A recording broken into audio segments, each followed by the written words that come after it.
اس کو پکڑ لیا کہ یہ ہمیں اللہ کے قریب کرے گا، یہ ہمارا وسیلہ بنتا ہے، اس کے ذریعے ہم اللہ کے پاس جائیں گے، ساتھ دلائل دیں گے۔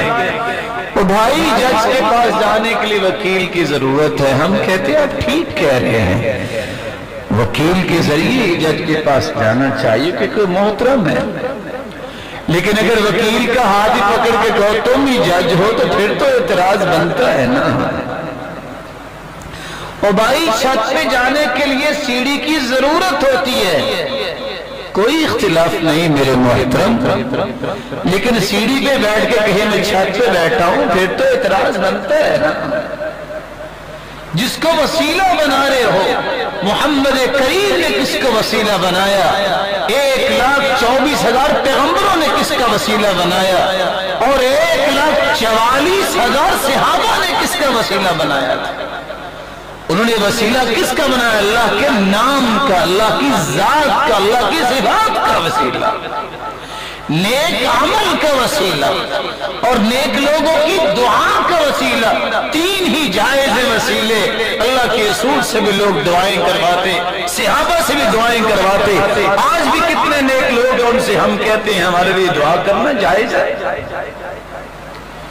لیکن کسی ہستی کو وسیلہ بنانا کہ میری تو پہنچ نہیں ہے، اس کے ذریعے میں اللہ کے پاس پہنچوں گا، یہی مشرک کہتے تھے مَا نَعْبُدُهُمْ إِلَّا لِيُقَرِّبُونَا إِلَى اللَّهِ زُلْفَىٰ۔ ہم بتوں کی پوجا نہیں کرتے، ہم تو ان کے ذریعے قربت چاہتے ہیں اللہ تعالیٰ کی۔ تو مشرکوں میں تمہارے بھی فرق کیا رہے گا؟ قرآن پڑھا ہے آپ نے رمضان میں، زندگی کے تمام معاملات میں نبی کریم صلی اللہ علیہ وسلم کی مکمل پیروی کرنے والا اللہ کا ولی ہوتا ہے۔ کیوں؟ کیونکہ قرآن کہتا ہے قُلْ إِن كُنتُمْ تُحِبُّونَ اللَّهَ فَاتَّبِعُونِي يُحْبِبْكُمُ اللَّهُ۔ ان کو اعلان کر کے کہہ دو میرے پیارے محبوب، اگر تم اللہ کے محبوب بننا چاہتے ہو، اللہ سے محبت کرتے ہو، اس کا راستہ یہ ایک ہے، فَاتَّبِعُونِي، تم محمد کریم کی اتباع اور پیروی اطاعت کر لو، کیا نتیجہ نکلے گا؟ یحببکم اللہ، اللہ تمہیں اپنا پیارا بنا لے گا، تم اللہ کے ولی بن جاؤ گے، اللہ کے قریب ہو جاؤ گے۔ یہ تیسری نشانی ہے اللہ کے ولی۔ اس لیے علماء لکھتے ہیں کہ ولی کی نشانی یہ ہے أن يتبع الرسول في الظاهر والباطن، ظاہری اور باطنی پیروی اللہ کے رسول کی کرے۔ ویسے آپ سے میں پوچھ لیتا ہوں، یہ روشن چہرے بیٹھے ہیں، دیانتداری سے بتائیے گا کیا اللہ ذوالجلال نے اس روئے زمین پہ محمد مصطفیٰ سے بڑھ کے کوئی انسان بھیجا؟ کیا قیامت تک ایسی ہستی پیدا ہو سکے گی؟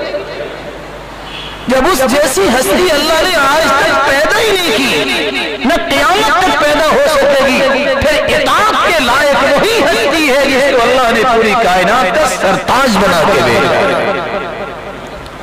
اسے یاد رکھیے، ظاہری اور باطنی اطاعت۔ جس شخص نے شیو کی ہے، داڑھی کٹواتا ہے، کبھی اللہ کا ولی نہیں بن سکتا، کیونکہ محمد کریم نے کبھی ایک بال نہیں کاٹا۔ دنیا کے اندر لاکھوں کتابیں ہیں، کسی ایک کتاب میں آپ کو نہیں ملے گا کہ محمد مصطفیٰ نے کوئی بال کاٹا ہو اپنی داڑھی۔ یہ نہیں ہو سکتا کہ ہو اللہ کے رسول کی سنت کا تارک اور ہم کہیں یہ اللہ کا ولی ہے، یہ نہیں ہو سکتا۔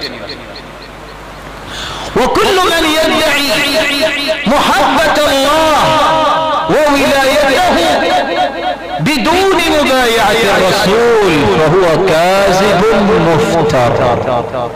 جو شخص دعویٰ کرتا ہے کہ میں اللہ سے محبت کرتا ہوں، میں اللہ کا ولی ہوں، اللہ کے رسول کی اتباع نہیں کرتا، فہو کاذب مفتر دجال، یہ جھوٹا بھی ہے، الزام بھی لگا رہا ہے اور دجل کر رہا ہے۔ وَلَيْسَ مِنْ أَوْلِيَاءِ اللَّهِ بل هو من اولیاء الشیطان، یہ اللہ کا ولی نہیں، یہ شیطان کا ولی تو ہو سکتا ہے۔